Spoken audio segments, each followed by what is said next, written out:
Listeners, you ever have one of those days where, you know what, you think you know a topic and then you really dive into it, you find out some more and you realize, I had no clue what was going on.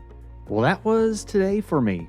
I just had a fantastic conversation with Katy Bailey. She's one of the friends of the show here at the Performance Matters podcast. She's a learning strategist. She knows her stuff, and we riffed on the topic of quiet quitting. And again, I thought I got it. And the information Katy shared with me totally changed my mind on the idea. And whether you think it's good or bad really will depend a bit on your perspective. I can't wait for you to catch up on our conversation. Thanks for tuning in. Are you ready to perform at your highest potential? Welcome to the Performance Matters podcast from GP Strategies, your workforce transformation partner. In each episode, we'll interview industry experts and explore best practices and innovative insights to help your organization improve performance.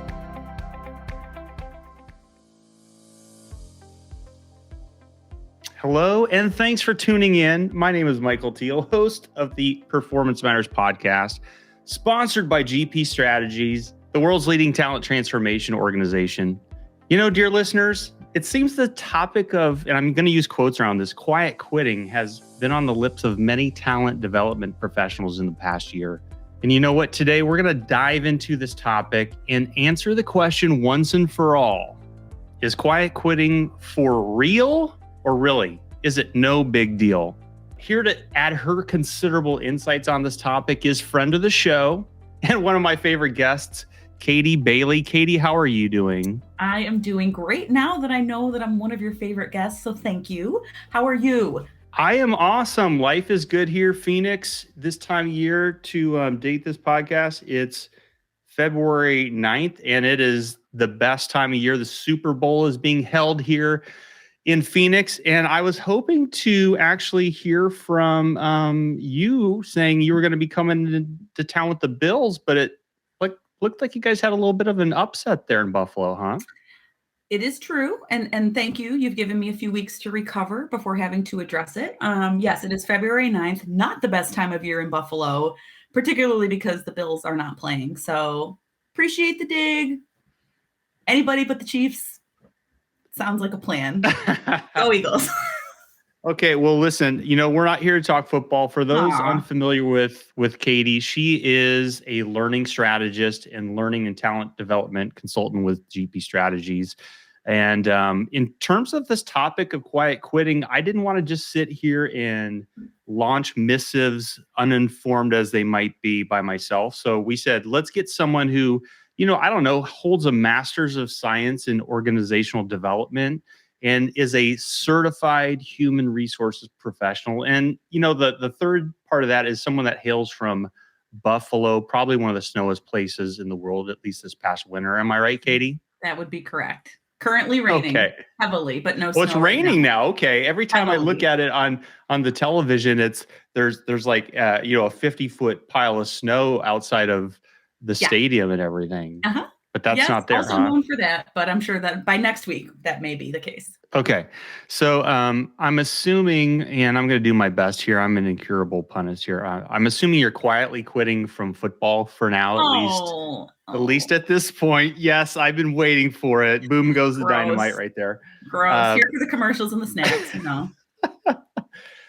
So Katy, are you ready to tackle the topic of quiet quitting with me?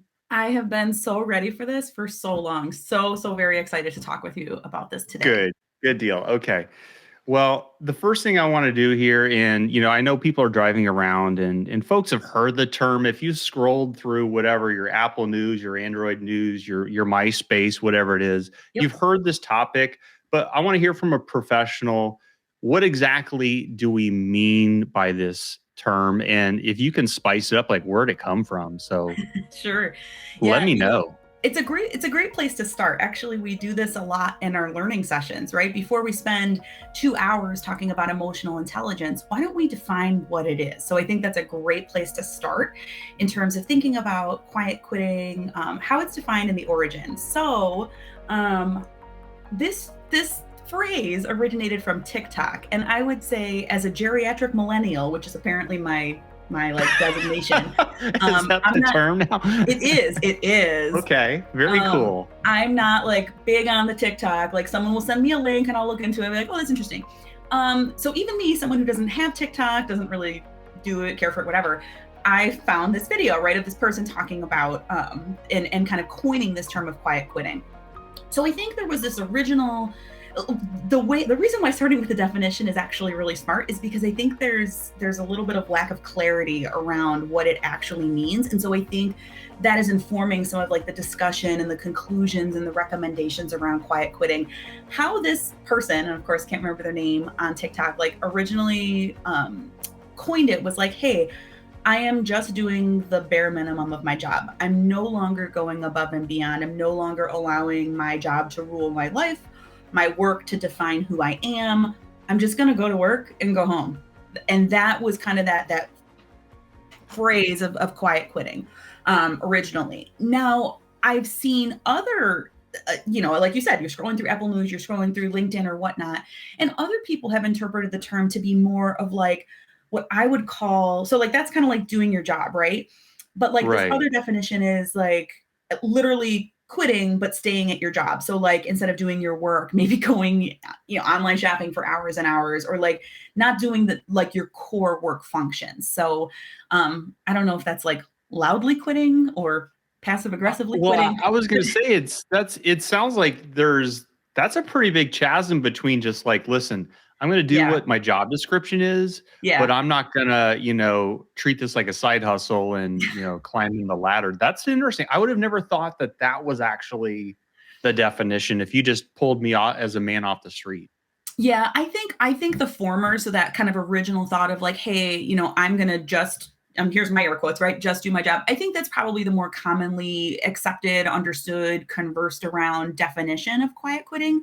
And so, I think I'd like to go with that definition to really frame the conversation that we're having today. So we are not talking about, again, somebody who's like not doing their core work functions. And quite frankly, like HR should get involved and they should be maybe not at their job anymore. Like they've hired some like robot to sit there and tap on their keyboard and move their mouse and things like that. No, okay. Just let's strike that note that we strike that so I don't strike that from the record. have any from IT check us out. Yeah, but I think it's important to think about the different definitions because and like anything, it's good to be a critical consumer of what you're reading, right? Quiet quitting is a very catchy term. It's alliterative. I love alliteration. Like it's great, but I think I don't know if it's the consultant in me or if it's the cynic in me, but immediately when I heard this term, I was like, what is it? What is this? Yeah, I don't understand. Am I, so I think today we're going to kind of go with that first definition and then explore a little bit about what it means and what the implications of that are. Okay. All right. So if we're level setting today's conversation, we're saying quiet quitting defined by someone at TikTok. I don't know if they've monetized that or not, but it's basically what you're saying is do your job as asked, but nothing more, right? Correct. We're not getting to someone who's there's new terms that are coming out, but you're not the antagonist, right? You're doing it, but you're like, if my hours are 8:30 to 5:30, when it's 5:30, I am signing off and I'm moving on with life. Correct. And I think another way I've seen that is coined is that concept of discretionary effort, right? So there's no longer this desire to put in this kind of above and beyond discretionary effort that may have taken a significant amount of time or resources in the past. So that can be a good way to think about it as well. Okay. I like that. And so from your perspective, being in the year, and I wish I had my robot voice effect right now, in the year 2023, why, from your opinion as an organizational development professional, why is this so relevant and timely for us to be talking about? Oh yeah. I mean, I think part of it is just the role and the legs that it's gotten from being in the media, right? So you're seeing, some major, like all sorts of major professional firms, giant organizations, CEOs, like talking about this concept. So you're seeing, again, it's catchy, it's garnering a lot of headlines, and I think there's a significant amount of buy-in into that from a lot of people. There's definitely a debate on both sides, and I think that's part of what we're here to talk about today. But I think, again, like the fact that it's potentially inconsistently defined, that it seems to be dominating headlines, and also just this kind of re-examination of the role of work in our lives. I think it's really difficult to divorce this conversation of quiet quitting from like where we are in like society. And I don't want to say post-pandemic society because it's not over, but in kind of, after we kind of maybe 2020 and 2021, maybe even 2022 chewed us up and spit us out. Like, where are we on the other side of that now? Who are we on the other side of that now? And what role does work play in my life? And I think that is a conversation that many people have been having with themselves that I think feeds in really closely to this phenomenon. So I definitely think they're connected. And another thing, hearing you speak about this concept of basically how we've been through the meat grinder of the past 3 Woof. years Yes. is, there's the reality of so many individuals who before were not in a virtual workspace Yeah. are, right? And it seems like it's a lot easier. It's, if you're sitting here like you and I are in our offices at our Mhm. house or in Mhm. a room that you've coined an office, um, it's got to be a lot easier to just say, I'm going to do the bare minimum, right? It seems like, I'm not saying you and I are doing it, but I'm Yeah, what the saying, heck? No. if your only connection to your coworkers is through a Yeah. webcam that you may or may not be turning on, it seems like it's a lot easier to just say I'm going to do the bare minimum. It's harder to track it too. Is that fair to Yeah, I mean, say? it's hard. It's now, of course, the consultant in me is going to say, "Now, wait, don't be overly general," because there's other people that would say, "I actually work more when I'm at home because the lines are not blurry. I don't have an Hmm. arrival and a departure time. I don't have a commute in which I can distance myself." So I think there's a very it could potentially be a dangerous argument, but I can also see that flip side of like, yeah, like I so careful. I would say yellow light, proceed with caution. Good, And I good. also, the I'm other thing is, testing you, by the way. So oh, good, thank you. you, you passed. Oh, good, good. But I think, that the thing with some of those generalizations, right? We saw this in the pandemic as well. It's like, oh, the shift to hybrid or remote work. For me, I'll speak personally. I was already doing this before COVID. So like when someone made some generalization about like remote work or hybrid, I was like, that didn't apply because me, like many others, had this set up maybe before the pandemic forced us to. So Okay. careful about making general, because that could be its own whole podcast about the productivity Right. levels of people in a work from home or hybrid environment. But there is something to be said about the concept of connection, and I think you hitting on that is actually really important, because this concept of like distancing yourself from your job, there is a piece of that that's rooted in we're not potentially as connected as we used to be, and so we don't necessarily have those social tie-ins, which are kind of Mm, feeding some of our I don't want to use the word connection 7 times, but I'm just going to anyway. Feeding in that connection and that commitment to that experience, to that office, to those okay. people in those relationships. So that could certainly be something to explore as well. And I would expect we'd see some good social science research coming out over the next few years about the impact of that great physical distance and what that means in terms of potentially our commitment and our connection. You have so many of us that have probably taken this whole virtual office concept and you've pushed it so far over the past couple of years Mhm. that you're just frankly like you're emotionally exhausted from like Yeah. so I can see quiet quitting. Is it fair to say it might be even a way for people to go, I need to reframe some boundaries and say, listen, I'm at home all the time. I'm sitting here in my flannel, PJs, but I'm working. It's like, I need to Yep. mentally make some boundaries. Is that a potential aspect of your definition of it? It's people just trying to reclaim some sanity in a virtual world. I'll share a phrase with you. So I was in the MIT Sloan Management Review. I just read an article and it talked about, let's call quiet quitting what it is, calibrated contributing. And I have to tell you, I Hmm. almost cried for two reasons. First reason I almost cried was because I was like, yes, this makes so much sense. This is exactly what it is. Yes, yes, yes. And it has to do, I think, with all the things that have happened to us over the past few years, the role that work plays in people's life or not, how the pandemic has shaped our relationship to the work that we do. So that was the first reason I cried, is I just felt seen and heard. I was like, this is great. The second reason I wanted to cry Mm. was because I didn't coin the term myself and I was super sad. But at the same time, was really glad to finally maybe hear and see some of that validation to what I believe to be true, which is really that quiet quitting in so many ways for so many people is about reestablishing those boundaries, rejecting kind of that like hustle culture or that burnout boulevard pathway. Ooh, yeah. So, again, I don't want to be overly general, but I think for some people, that's what it means. Like if I'm able to log off at 5 p.m., that allows me to spend more time with my family or pursue a hobby or be just more holistically well.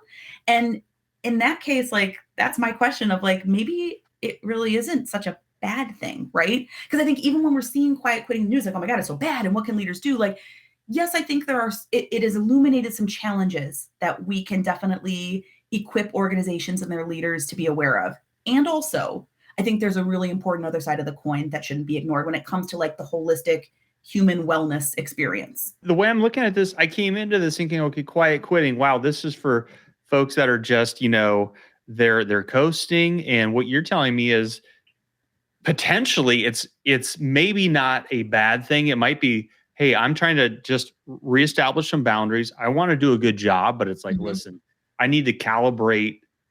What was the term again? What Calibrated was the MIT contributing. term? Calibrated Calibrated contributing. contributing. Okay. Mhm. So it's like I need to basically pick my spots, almost like a Buffalo running back saying, okay, Ugh. I'm not just going to run into the back of the offensive line. I'm going to wait until I see the gap and then shoot the gap right there. That kind of thing. So Yeah, yeah, and I think okay. in that way, again, Interesting. like, is there another way to think about it? Like, if you had a high-performing employee that you knew was teetering on the edge of burnout and quiet again, here's the air quotes, quiet quitting, drawing some better boundaries around work and life, choosing to maybe not go that extra mile and that huge amount of discretionary effort that was actually quite taxing on them. If you knew that that could help you keep that employee at your organization for 5 more years, wouldn't you want them to do that? Like, if the Absolutely. alternative was them actually quitting, I feel like you would, right? And so this could get into some of the things again that leaders and organizations can do to really gauge where people are and what they need. Um, but again, yeah, I Wow. think that there's I think it can open up the door for some important dialogue that should be happening. Yeah, I can see your organizational development wheels spinning here. One thing before we get Yeah, into really what to do about this or how sure. to address it from a leadership perspective, I just wanted to ask you, from your perspective, what's the connection between quiet quitting and the term "the Great Resignation" that we've heard about so much? What's that interconnection? It's a great question. And I think it ties back into this. We've heard the great resignation, we've heard the great recalibration. I think it all goes back to people's definition of the work that they do, what role it plays in their lives, feeling like potentially there are more options for people in the labor market than there were previously. So maybe people who couldn't re-examine some of the different pieces that make them happy and make them feel like they are fulfilled. Maybe now there's more options now than there were, or maybe people feel like they have the ability to pursue those options. What I'm hearing you say is it's about this taking stock, and Yeah, that's yeah. what I'm taking from you is it's people taking stock. And on the great resignation side, that's the extreme of saying, you know what, I'm going to go put myself out on the free agent market. And Hmm. quiet quitting might be, you know what, I I want to stay here, but I don't want to just run on red line. I want to do what I'm being paid to do and not put in that discretionary effort. And like you said, there's a lot of gray area there. So you might say, hey, there's somebody that if they're fulfilling their job description and I can keep them for 5 years, those seem like very interesting type um, leadership conversations to have and thoughts where it's the traditional thing is hustle culture and you get that discretionary effort or maybe potentially what you're saying is it may not be the worst thing. Correct. Correct. Now, if I were talking to a leader, like they could maybe say it's the worst thing because if they've been used to getting 125% of that person and they decide they want to drop down to only, air quotes again, 100%, that's going to feel like a significant drop off, right? There's going to be gaps created Hmm. when that person redraws those lines. But again, if we at GP Strategies, we look at engagement on that area of contribution and satisfaction. If you are contributing really highly, but you're not satisfied, like how long are you going to stay at that organization? And if you do stay, Right. like how great is your experience going to be? How likely would you be to recommend that somebody else works there if you feel like a lemon with all the juice getting squeezed out of you? So I think that, again, this is where that dialogue is really important. Leaders have to understand what I always say, what makes their people tick and what ticks them off. What is their version of Hmm. success? And has that version of success changed over the past few years? It's very likely that it has. As a leader, do you know that about your people? Do you kind of know where they are now, the role that work plays in their lives, what they're looking to get out of their career? That may have shifted, and in some cases, like radically, due to the events of the past couple of years. So I know I got into a little bit of the what can you do, but it really does. It really leads me there because we've always believed that relationship between leaders and their people is critical, and that those conversations and that trust and rapport that is built is really critical for the success of everyone, both the organization and the individual. The topic of this is quiet quitting real or is it no big deal? Uh-huh. I would actually say, is it a good thing or a bad thing? Yeah, What's your that didn't rhyme though. organizational development perspective of it? Uh-huh. Thank you. Uh-huh. What is it good or is it bad? What's your take on the teeter totter there? Oh, you're gonna love this. Here comes my Okay. consultant lens. Ready? It depends. Hmm. It Oh, depends. I boo. know, woof, Where's right? my If you're boo stinger? I don't Yeah. have one. Oh, that would be awesome if you had one. You know, No, humans but are why? Why? yeah, Why when you say that? yeah. Okay. Humans are complex and engagement is an individualized equation. So it depends. Is someone quiet quitting as like their exit slide out the door? And that's why they're decreasing their contribution? Okay, well, that's a different conversation than somebody who is maybe decreasing that contribution because they want to have more balance in their life because they realized when they lost a loved one during COVID, like the importance of family or how important it is to actually take the vacation time that they're allotted each year instead of saying, oh, I'll do it. Like those are different conversations, but they really tie into those same elements of what's important to you. What do you want to get out of the work that you're doing? What does success look like? So again, it depends because it always depends on the person and people are complex and unique. So can it be Hmm. good? I believe that it can. Can it be detrimental? I believe that it can. Sadly, it depends. And again, everybody now has tuned out of the podcast because they did not get the clear answer they were looking for. No, I mean, well, the fact is, what you're saying is real, though. It's as a Yeah. leader, you need to be treating each of your staff as individuals and not chattel, and you need Hmm. to be having conversations about it. As we close this, what I wanted to ask you then would be thinking about actions, right? As leaders, if you're looking to address the satisfaction, the contributions of your team, as it's been called, the plus one concept, the discretionary effort. Um, you'd mentioned connection is something that's really an X factor there. From your perspective, do you have any case studies or examples or tips or strategies where leaders can, really address quiet quitting head on and do something strategic about it? Yeah, I'll start with maybe what not to do or like maybe what not to do in isolation. I can tell you like right now I'm Okay. seeing a lot of companies that are putting in like productivity software or like different ways to like track and monitor and like I get it. I totally do. And also I think it's breeding a lot of mistrust with employees. I think it feels very can I say creepy? Like, I'm not sure, like kind of invasive, kind Yeah, of creepy. Orwellian or something, Yeah, and I also like in response, and I have to admire the ingenuity here. And I also need to say, like, I don't have one of these, but now they make these little devices. Have you heard of these things that jiggle your mouse so that you look like you're active instead of going idle on like team? Oh, Have you ever heard of that's these? so funny. Well, that's what I was kind of alluding to as I was thinking, I was just joking. I didn't think somebody had actually figured out something that would do that. That's Oh, they have. awesome. Again, if Do you have the anyone's listening, my website superiors for was like, that? I I don't mean, have one of these. But I think it feeds into, again, so like what are we really solving for here, right? And like it's for us, I feel like it's always been about trust and communication. If trust doesn't exist, that is going to feel like the world's creepiest, most invasive, horrible thing. If you have absolutely. yeah, like, and if you have trust, if you have the ability to communicate with your leader, if you buy into what the organization is looking to achieve, you feel like they care about you. These are a lot of the questions that we ask in our engagement survey at GP Strategies. And can I please do a little teaser? Of Later on, course. yeah, and I would say in about 6 weeks' time, we're going to be releasing an ebook that goes deeper into quiet quitting and looks at our engagement survey results over the past several years and the different trends and themes. So if you came to this podcast thinking, oh my gosh, I want to see, hear numbers and metrics, stay tuned because we're in the process of analyzing that data right now and distilling it into an ebook that'll be available on the GP Strategies website.